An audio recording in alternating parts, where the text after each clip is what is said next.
Hey everybody, guess what? I did the thing. I got a Soulja Game Handheld to show to you guys here, in case anybody still cares.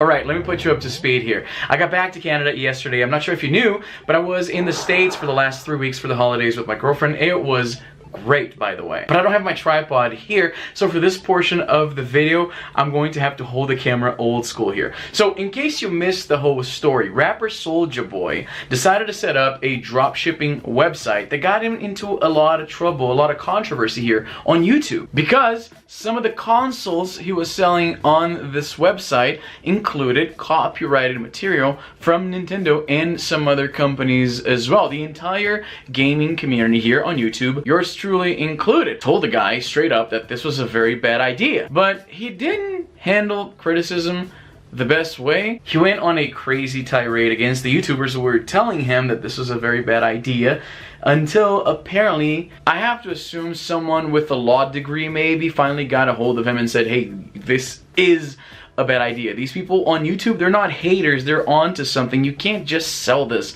like that. This is gonna get you in trouble, and it looks like that's what happened. I'm not sure if Nintendo is doing anything yet, we don't know, but he pulled all the consoles down from his website. He's still selling some Chinese stuff over there, but not the consoles anymore, which were obviously what was bound to get him into trouble. Also, the Soulja Game console website now redirects to Nintendo's 3DS page. So that gets us to today.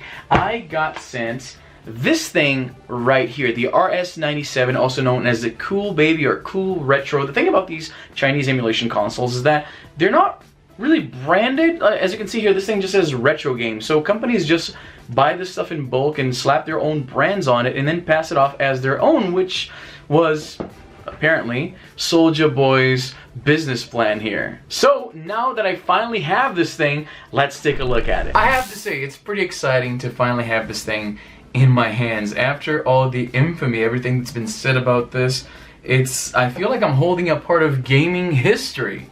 So, as I said in the beginning, as you can see, this is not the actual Soulja Game branded Soulja Game Handheld, but it is the same device.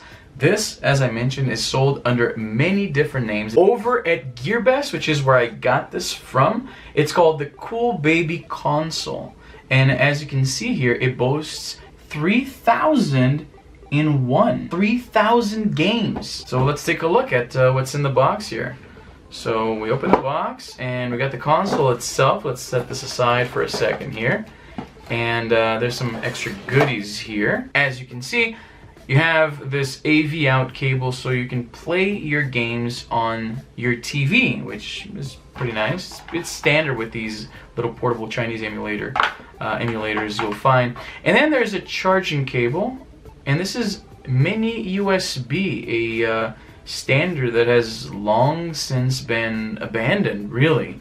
And this reveals the fact that the design of this console is actually pretty old. Now, I opened this thing earlier to take a look at it before I unboxed it for you guys, and I couldn't recall if I maybe misplaced the charging brick that these things usually come with, but then looking at the box here, it doesn't actually list that. You have a console, an AV cable, USB cable, and a user manual, which is right here.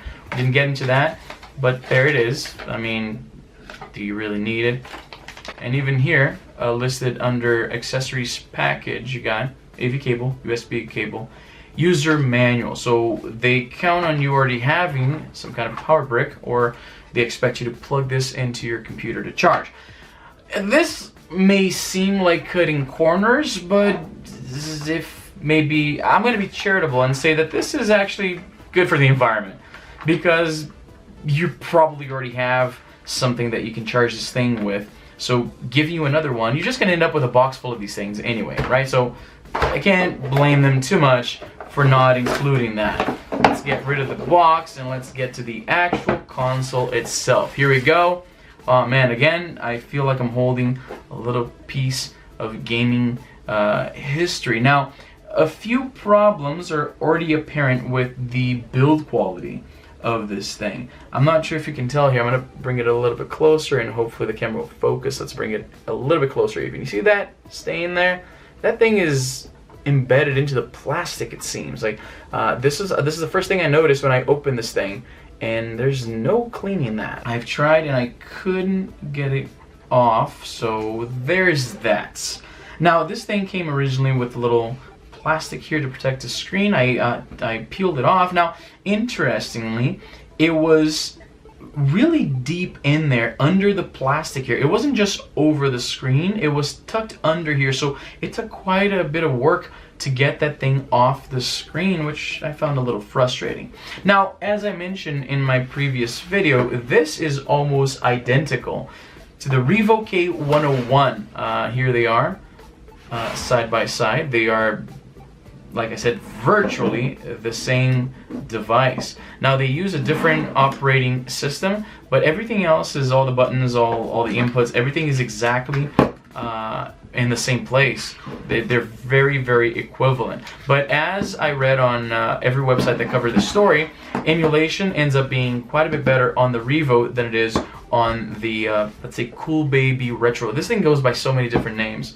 Then the Soulja Game Handheld, which now I guess you can't really get at Soulja Boy's website. There are a few other places that you can still get this thing in case you're so inclined. So let's take a look here at the device. You have an LNR button here, and they are a little bit wobbly. This is something I mentioned in my video about the Revo K101. This design, it suffers from that. Like the shoulder buttons, they wobble quite a bit, like loose teeth. I don't like that very much. Now, interestingly, with the Soulja Game Handheld, it wobbles a little bit less, I find, but still more than I like to see on my portable consoles.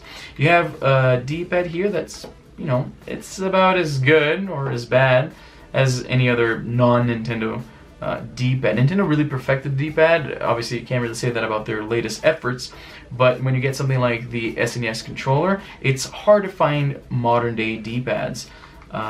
Whether they be from a Chinese console like this or legitimate console manufacturers, it's hard to find something that's really, really good, that evokes that feeling of the Super Nintendo D-pad, or even the Game Boy D-pad. Those things are pretty good. This is, you know, it's okay.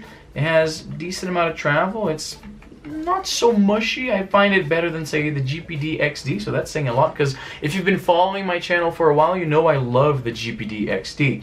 You got to start and select buttons right down here, and I believe pressing both of these will bring up menus in the emulators. There's a button up top here for the brightness. You got the charging port right here. You got a cable link port right here, because this acts as a GBA clone. You can put, presumably, because I haven't tested it, I'm not home, so I can't show you that feature, but assuming this is a clone of the Revo K101, which does that, I have to go with, yeah, that probably also runs GBA games. It comes with this thing here, which is a little flash card. You can put in SD cards in here to run games, whatever you want. It goes down there, so shoulder buttons, action buttons, decent travel, slightly clicky, but you know, it doesn't feel bad. Now, I have to say, build quality, even though this thing is a clone of the Revo K101, which I realize now I'm going to have to compare the two a lot through the course of this video. The Revo K101 feels a little bit more premium. I find that there's a little bit less flex, and it's a little bit heavier. Now, I know that this is a silly point to make, but heavier electronics, they give off that impression of there's a little more to them. When something is very plasticky and very light, and this thing is quite light, it evokes a feeling of cheapness, of not the best build quality. It's not awful, it's just, that's my impression from handling this thing. So there's an on and off button here. Let's turn this thing on. And then the LED indicator shows up here, and you have this little splash screen here. Now, I have to say, the problem with a lot of these Chinese, these cheap emulation devices, is that often the screen has really bad contrast. It's not very visible. The viewing angles are pretty bad. Now, I have to say, this is pretty decent. I'm not sure what kind of panel this is, but I'm real sure that you can tell here on the video that even manipulating the console like this, the colors stay really nice and sharp. There's a pretty decent amount of contrast, and the viewing angles are quite good, so that's good. Often with these cheap emulation consoles, it's the screen is the worst part of the experience, in my opinion, because obviously if you can't see the game, it makes it a little hard to play. So this thing packs a bunch of different features, which, let's bring the box back here. Let's see here, a bunch of features that nobody's really going to use. So it says here, support arcade game GBA SFC, which stands for Super Famicom / SNES, Sega FC, NES game series. The English, as you can tell, is not the best usually with these Chinese products, but it gets the point across. Ultra large capacity, supports TF card. It's referring to the fact that you can pop in a micro SD here to add even more games, though I'm not sure you'd need to, because remember, it comes with 3,000 built-in games. Now, I can't find it here, maybe in the manual, but it basically, I'll just show you here, that might be easier. So the first menu here, the first option is the games. So the next one here, and it makes, adds character, I guess.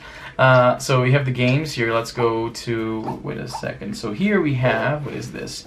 This is the music menu, and it already comes bundled with some MP3 files, which I won't play because it's copyrighted music. I don't want to get a strike on my channel. Now, I have to say, some, let's say 15 years ago, something like this portable, this accessible, that runs all these emulators that you can run music on, this would have been a hit, I gotta say. Something like the PSP, except a little bit cheaper and a little more portable. But today, being able to play music on something like this is almost meaningless, I have to say.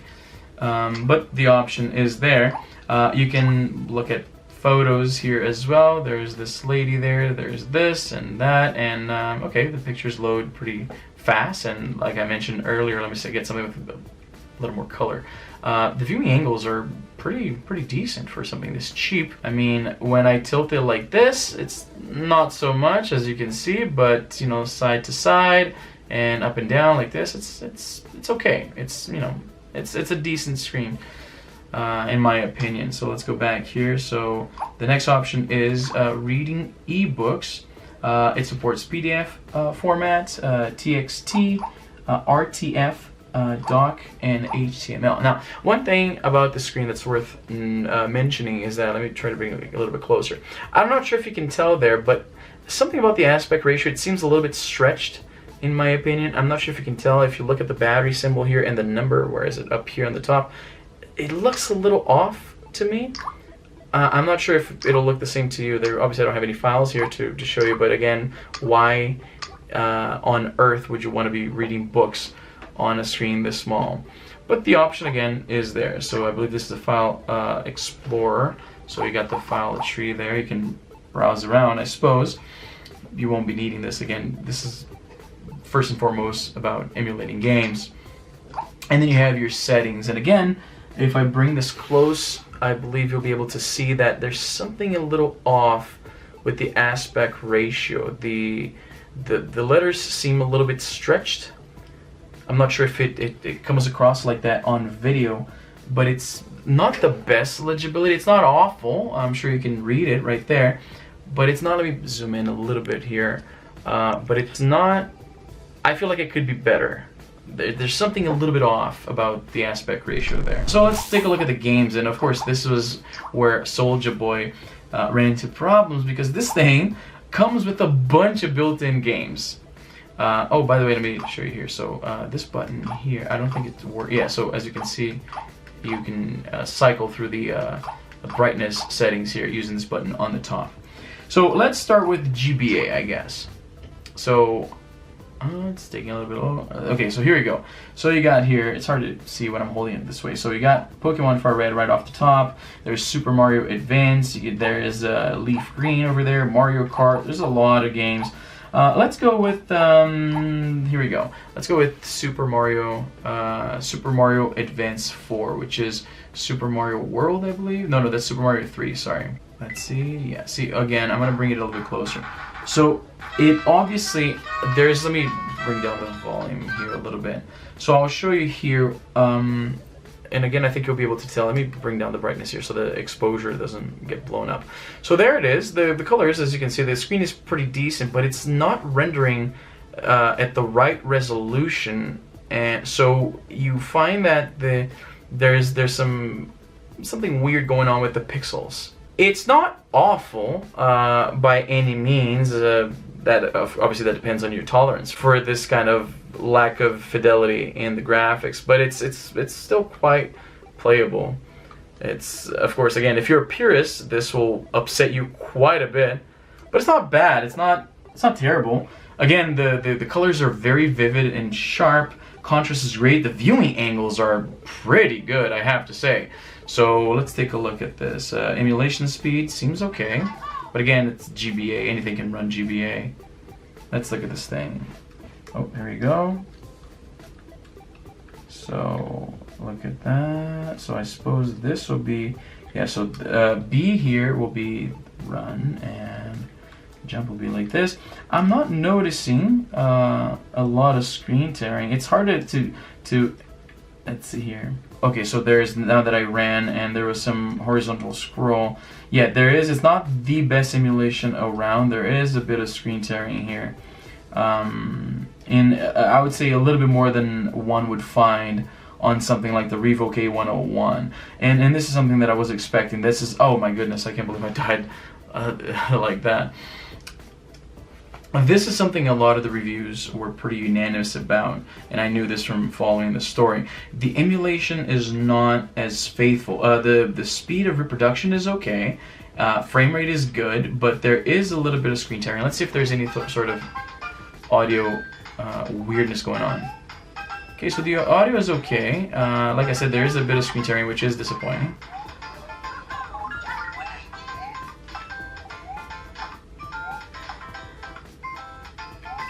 And the audio is a bit off. I'm not sure if you can tell, but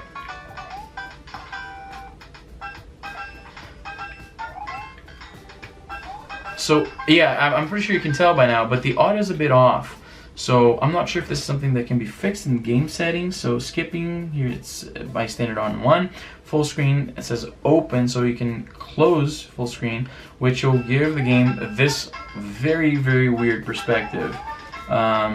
I have no idea what they were going for there. That's not the resolution or the aspect ratio of the Game Boy Advance. So your guess is as good as mine as what went on there. So overall, it's not the worst emulation I've ever seen, but the audio is a bit behind.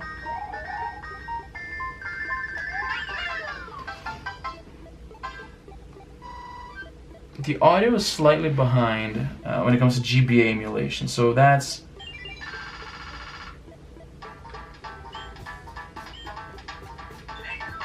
Let's try one more.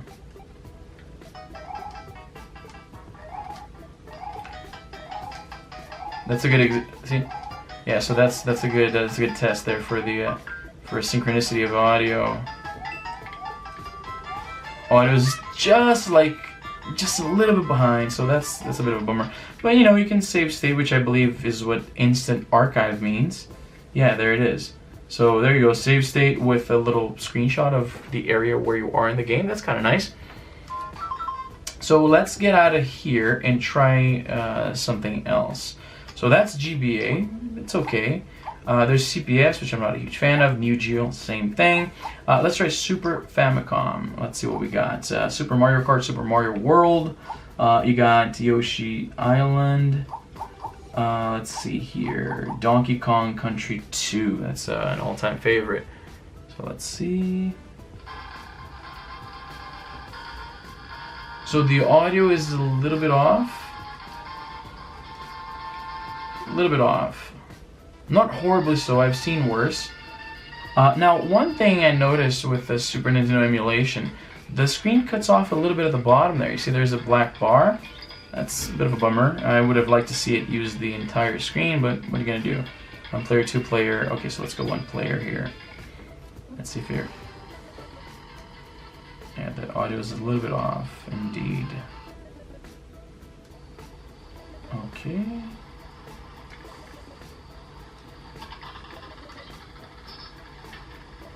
Okay, so it's running at pretty decent speed. Frame rate seems okay, I believe.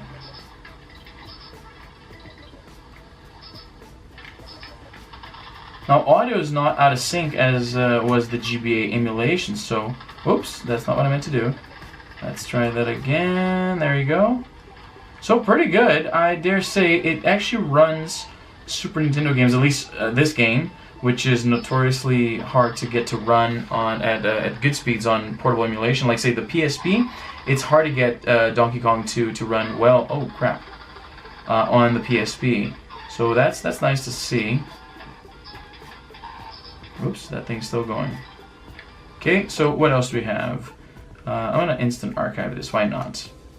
I like that the button mapping feature is translated as buttons to set. So that's Super Nintendo. There's Sega Genesis, which I believe here, MD, stands for Mega Drive, which was what the Sega Genesis was called outside of North America, the Mega Drive.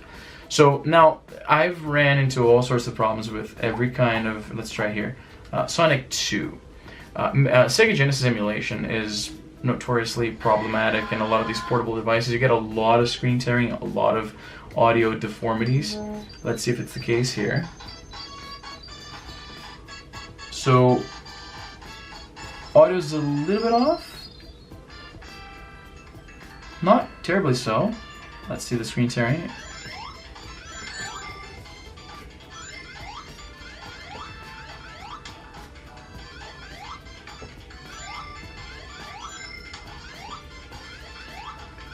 So there is a little bit of screen tearing, but it's not, oh geez. It's harder to film this and keep my eye out on the viewfinder and the game at the same time. But it runs at full speed, and there is a little bit of screen tearing. The audio is slightly off, but it's pretty decent, I gotta say. I don't think my PSP even emulates Sega Genesis this well, the emulator that I'm using anyway. So that's nice to see. Oh, wrong side. There you go. Okay. Whoops. I have to say, between the two of them, the Soulja Game Handheld has a bit of an edge due to the fact that it is cheaper.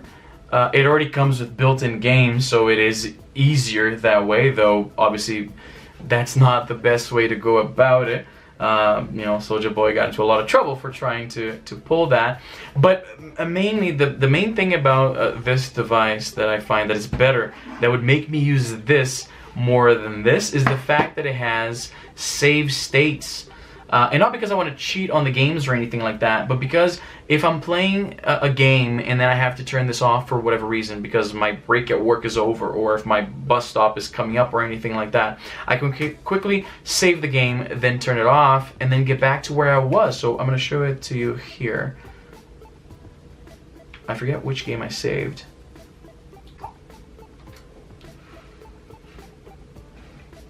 So, for instance...